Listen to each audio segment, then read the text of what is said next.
বিসমিল্লাহির রহমানির রহিম। প্রিয় বন্ধুগণ,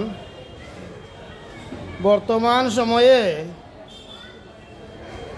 দেশের পরিস্থিতির উপরে কয়েকজন একত্রিত বসলে শুরু হয়ে যায় দেশের বিভিন্ন প্রাসঙ্গিক অবস্থা নিয়ে কথাবার্তা। এটা শুধু আমাদের এই তিনজন ভাইয়ের মধ্যে সীমাবদ্ধ নয়। বর্তমানে আপনি যে জায়গাতে যাইন না কেন, বর্তমানে চায়ের হোটেলে যাইন, একটা দোকানপাটে যাইন, ব্যবসা বাণিজ্যে যাইন, গাড়িতে বসেন, সবখানেই শুনবেন বিভিন্ন ধরনের রাজনৈতিক সমালোচনা। সেই হিসাবে আমরা তিনজন এখানে বসছি। এই রাজনৈতিক সমালোচনা আমাদের উঠে গেছে, এটা আশ্চর্য হওয়ার মতো কিছু নাই। এটা এখন সব জায়গাতেই চলে। তো আমার শাহিন ভাইয়ে কি জানি বলতে চাইছেন, একটু শুনি আমরা। বলেন ভাই। আসসালামু আলাইকুম।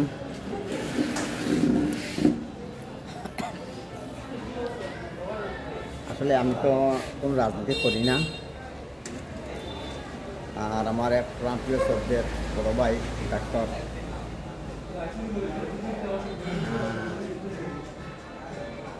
হোমিওপ্যাথি এখানে বসছি। উনি বলছেন কিছু রাজনৈতিক কথাবার্তা বলার জন্য, কিন্তু আসলে তো আমি রাজনৈতিক করি না। উনি একজন কট্টর জামাত আগে ছিলেন, কি আসছিলেন কি জানি না। আমি জানতাম একসময় আগামীতে তান উনি ভালো এক ছাত্র জীবনে শিবির করতাম। আলহামদুলিল্লাহ ভাই, অনেক খুশি হলাম। আমার শাহিন ভাই সাক্ষী দিয়েছেন আমি কট্টরপন্থী জামাত। আলহামদুলিল্লাহ অনেক খুশি হইলাম।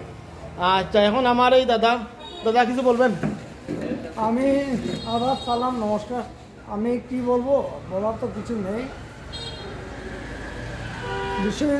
বিষয় হলো যে রাজনৈতিক সম্পর্কে আমার ধারণা অত বেশি নাই। আমি ডেন্টাল কেয়ার থাকি, আর প্লাস অ্যাসিস্ট্যান্ট। আমার পেটের গন্ধতে আমি থাকি। হ্যাঁ, ঠিক আছে। এই পর্যন্ত ভাই। আমি যেহেতু আমি মানে রাজনীতিকে না, যে যাও সম্পর্ক নাই, যে যাও, জামাত যাও, যাও, বিএনপি যাও, যে যাও, দেশ সুন্দরভাবে চলতে হয়। আচ্ছা বন্ধুগণ, শুনলেন আমার এই এক দাদা আর আমার শাহিন ভাই বলতেছেন তাহাদের রাজনীতির লয়ে কোনো সম্পর্ক নাই। তো আমি তো আসলে জামাত করি, সেটা অস্বীকার করতে পারি না, সবাই জানে। তো কেন জামাত করি একটু আমি বুঝিয়ে দেই। কারণ প্রিয় বন্ধুগণ, আল্লাহ পাক আমাদেরকে সৃষ্টি করেছেন। আমার বক্তব্যটা একটু শেষ দিলেই না কেন? আচ্ছা বলেন কি বলতে চাইছেন? জামাত আসলে জানতাম এটা খুব ভদ্র এবং ডক্টর শফিকুর রহমানের আন্ডারে আপনারা যে কাজ করুন, কিন্তু অনেক মানুষ বলে যেমন জামাতে পাওয়ার ঘুষি কাটি দেয়, রক কাটি দেয়, এটা কি কতটুকু সত্যি? আচ্ছা, শুনলেন আমার শাহিন ভাই বলতেছেন জামাত পায়ের রক কাটে, গুছি কাটে, এগুলা কতটুকু সত্যি আমি ধারাবাহিক বলতেছি ইনশাল্লাহ। তো প্রিয় বন্ধুগণ, আমি ছাত্র জমানায় শিবির করেছি, এখন জামাত করি। আসলে আমি রাজনীতির লগে ওতপ্রোতভাবে জড়িত নয়। আমি আমার ব্যবসা বাণিজ্যের লগে জড়িত, ব্যবসা বাণিজ্য নিয়ে সবসময় ব্যস্ত। কিন্তু এটা সমর্থন তো করতে হয়। এটা সমর্থন যেহেতু করতে হয়, একসময় শিবিরকে সমর্থন করেছি, আজকে জামাতকে সমর্থন করতেছি। তো সেই হিসাবে আমি বলি আমি কেন জামাত করি। কারণ আল্লাহ পাক আমাদেরকে সৃষ্টি করেছেন, এরপরে মুসলমানের ঘরে জন্ম দিয়েছেন। এগুলা গরু খাওয়ার জন্য নয়, গরু খাওয়ার জন্য আল্লাহ পাক আমাদেরকে মুসলমানের ঘরে জন্ম দেয় নাই। আমি বলতেছি, আমি সেটাও বলতেছি।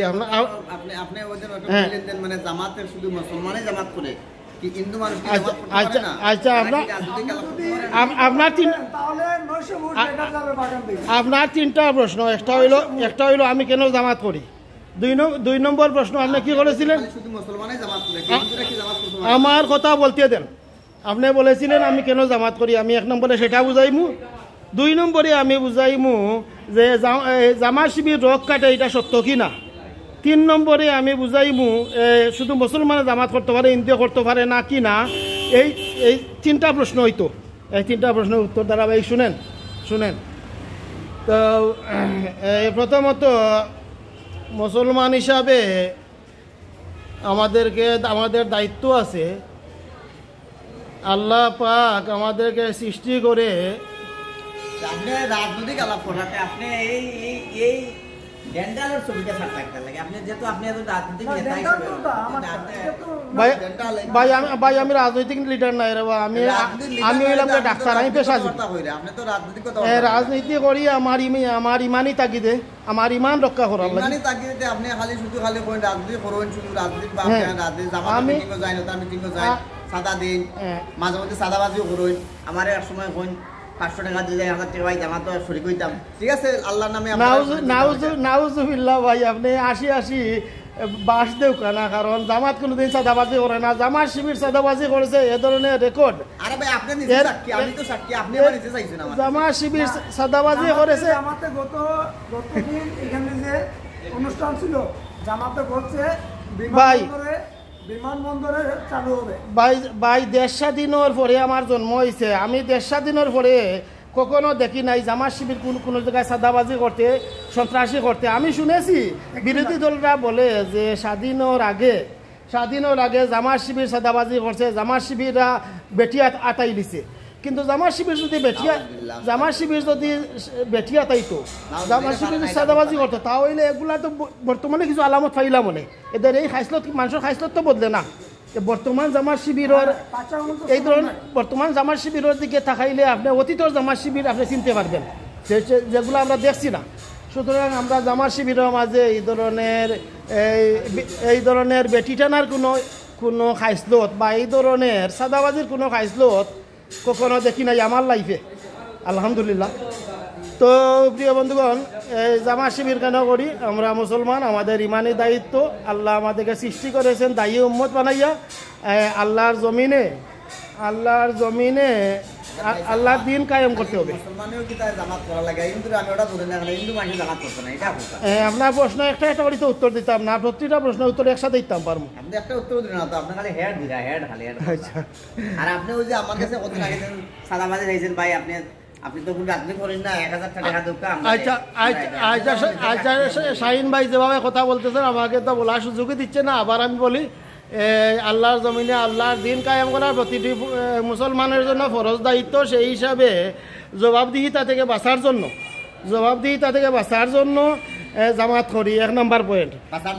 2 নম্বর পয়েন্ট হইল না আল্লাহর কাছে জবাবদিহিতা থেকে বাঁচার জন্য কইছি। কাল কিয়ামতের সময় আমি আল্লাহর কাছ থেকে বাঁচার জন্য আমি জামাতে ইসলামের সাথে সম্পর্কযুক্ত হয়ে একটা ইসলামী রাষ্ট্র ব্যবস্থা কায়েম করতে চাই। আচ্ছা, এইটা হলো 1 নম্বর পয়েন্ট। 2 নম্বর পয়েন্ট হলো আমাদের সমাজের যে অবস্থা, এই অবস্থার উত্তরণের জন্য, সমাজ ব্যবস্থার উন্নতির জন্য একটি হার্ড লাইনের প্রশাসন ব্যবস্থার প্রয়োজন। যে প্রশাসন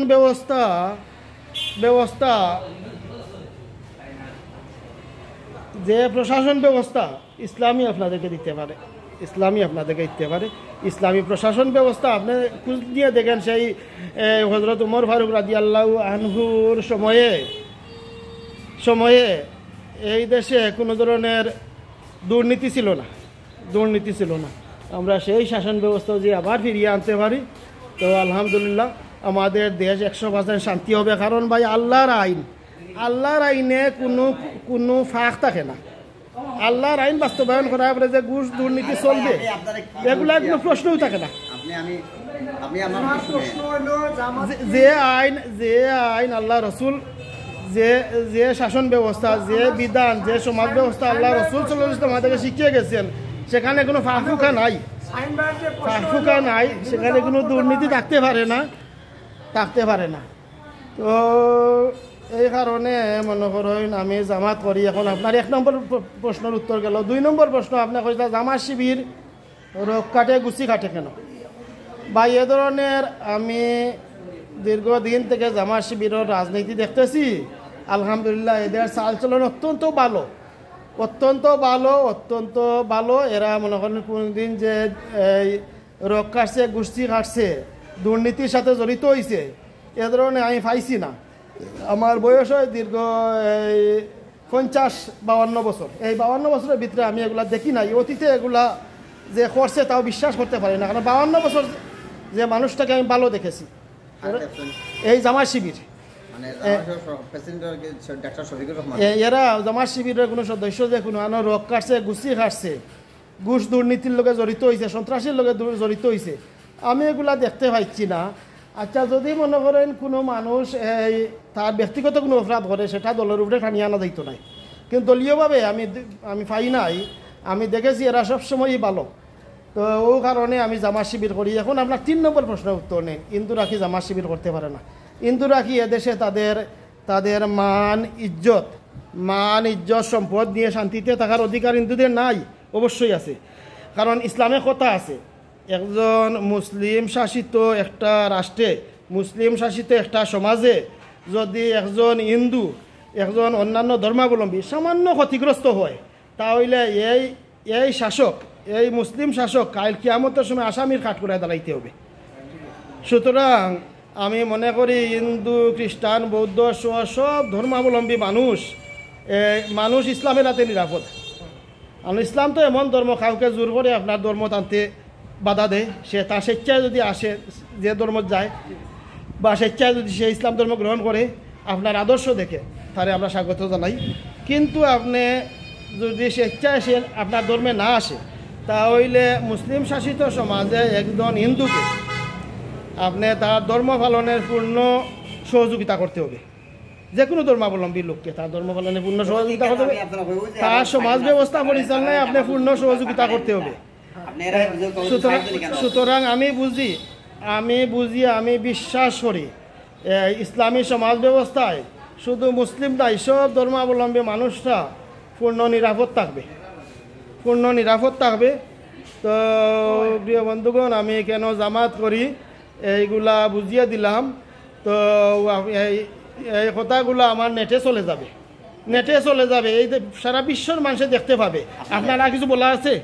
না, আপনারা তো বিশ্বের মাঝে দেখবা, আপনি একজন ডক্টর মানুষ, জামাতের প্রচুর জামাত মানুষ, কিন্তু জামাতে মাঝে মধ্যে জানি আর শুনছি আর মানছি আর মানে পাওয়ার রক কাটিলে আর আসলে তো শোনা কথা, আসলে এটা শোনা কথা বিরোধী পার্টির মানে রটাইল কথা। জামাতরে দুর্বল করার লাগে যখন দেখছে বিরোধী পার্টিয়ে যখন দেখছে জামাত আগাই যা, তখন এই জামাতরে দুর্বল করার লাগে বিভিন্ন ধরনের বদনাম রটাইছে। আসলে বলতো এগুলা বুয়া। আচ্ছা স্যার, আমি একটা জিনিস জানতাম, তারা ওইদিন শমশেরনগর কদিন আগে দেন আইসুন ডাক্তার শফিকুর রহমান কইসুন দেন শমশেরনগর এয়ারপোর্ট চালু করার জন্য, তাই কতটুকু এটা আশ্বাস দিচ্ছেন কি হইব কি না হইতো না, এটা মানুষে আশ্বাস দিচ্ছেন, বুটোর জন্য আশ্বাস দিচ্ছেন না? ভাই, আমি বিশ্বাস করি ক্ষমতা পাওয়ার পরে শমশেরনগর এয়ারপোর্ট চালু করা বর্তমানে বাংলাদেশের যে কন্ডিশন, যে অবস্থা, এই অবস্থা কোনো বিষয় না, এগুলা তুচ্ছ বিষয়, শুধু মনের প্রয়োজন। যদি মানসিকভাবে মনে করেন একজন ক্ষমতাশালী লিডার যার পাওয়ার আছে, উনি যদি চায় যে শমশেরনগর এয়ারপোর্ট চালু করতে, শুধু তার ইচ্ছার দরকার। এগুলা কোনো একটা কঠিন কাম নেই। আমরা এখানে এয়ারপোর্ট রেডি করা, এয়ারপোর্ট বিমান আছে, রেডি করা বিমান আছে বাংলাদেশও, শুধু উঠতো আর নামতো, শুধু এটা অর্ডারের প্রয়োজন আর টুকটাক লাগলে কিছু কাজ করানোর প্রয়োজন। এগুলা ডাক্তার শফিকুর রহমান বা যারাও ক্ষমতা যাইব, এদের লাগে তেমন কোনো বড় কাম না। এটা সামান্য খালি শুধু মনের ইচ্ছার প্রয়োজন। তো যেহেতু বেটায় বলছে, বেটায় ওয়াদা দিয়েছে, জামাত তো খুব কমই ওয়াদার বরখেলাপ করে। আলহামদুলিল্লাহ, আমি আমার এত বছরের ভিতরে দেখেছি। আপনারা কতটুকু আশ্বাস আছে আপনারা এই 2027 নির্বাচনে যদি সংসদ নির্বাচনে সংসদ গঠন করতে পারবেন? আলহামদুলিল্লাহ, আমরা যথেষ্ট আশাবাদী। বাকিটা হলো মনে করেন আল্লাহর ইচ্ছা। এই জনগণ যদি আমাদেরকে ভোট দেয়। এই আসনের এমপি খারিজ দিচ্ছেন দায়িত্ব, ও কমলগঞ্জের আসন, শ্রীমঙ্গল আসনের এমপি নামটা জানতে পারিনি ভাই। এমপি এগুলা বন্টন হইতেছে, আগে আবার বন্টন হয়েছে, আবার পুনরায় বন্টন হইতেছে। কিছুদিনের ভিতরে আপনারা ফাইনাল লিস্ট পেয়ে যাবেন। আমি তো বন্টন হয়ে গেছে আপনার রব বাসানেগাঁওর তাই একজন এমপিও মানুষ, জনপ্রিয়তা মানুষ এবং অ্যাডভোকেট, তার নাম হইল রব। তো এরপরে আপনি তো একজন জানি কন্ট্রোল জামাতের মানুষ, কিন্তু আপনি জামাতের মানুষই আপনাদের শ্রীমঙ্গল আসনের একজন এমপির নাম জানেন না, এটা কীরকম জানতে পারি? আপনি একজন রাজনীতিক আলাপ করেন এবং কট্টুর জামাত। এগুলা তো ভাই অতীতে বঞ্চন হয়েছে, আরবার এগুলারে মনে করেন ছাটাই বাটাই করা হইতেছে, অনেক অনেক জায়গায় পরিবর্তন হইতেছে। না পরিবর্তন না, ডক্টর শহীদের মধ্যে যে কথা কই এ কথা তো একবারে 100 মাঝে 100 গ্রান্টিতে কথা কই। তাই শমশনগর বাজারও বাজার দিচ্ছেন নবলগঞ্জের সভাপতি হইল ও ডাক্তার শফিকুর রহমান ও মনে করেন কেন্দ্রীয়ভাবে জামাত মনে করেন সংগঠন নিয়ে আলাপ আলোচনার মাধ্যমে আবার পুনর্বন্টন যেখানে প্রয়োজন পুনর্বন্টন করতেছেন। এগুলা কিছুদিনের ভিতরে আপনার পেয়ে যাবেন, হতাশ আর কিছু নাই।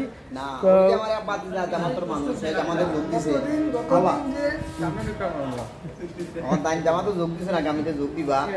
আমার এক সদ্যর ছোট বাতিজা, আর ওই যে আমার এক ছোট ভাই বাতিজা বাবলা আছে, ছোট ভাই তোমার বিক্রম দাস আছে, তারা স্যার জামাতো যোগ দেওয়ার জন্য আমি খুশি হইলাম। জামাতের অমুসলিম শাখা আছে, তো জামাতের অমুসলিম শাখা আছে, এটা বিরাট শাখা। এরা জামাতের পক্ষে কাজ করতেছে, কারণ এরা বুঝতেও পারছে বর্তমান সময়ে জামাত ক্ষমতাত গেলে এরা নিরাপদে থাকতে পারবে, এরা নিরাপদে থাকতে পারবে।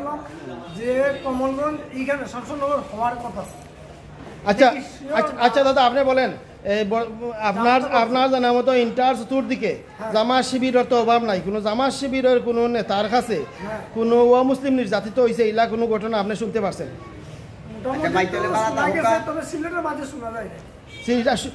বাইরে দিয়ে এটা তো বিরোধী দল সাজাইল আমরা জানা মতো, মানে অমুক ব্যক্তিরা জামাত শিবিরের দ্বারা নির্যাতিত হয়েছে আপনি শুনছেন? ও এগুলা বিরোধী পার্টির সাজাইল নাটক। তো জামাত শিবিরের কাছে কোনো অমুসলিম বা কোনো মানুষ নির্যাতিত হয়েছে এ ধরনের কোনো ঘটনা নাই। তো সবাই ভালো থাকেন, আসসালামু আলাইকুম।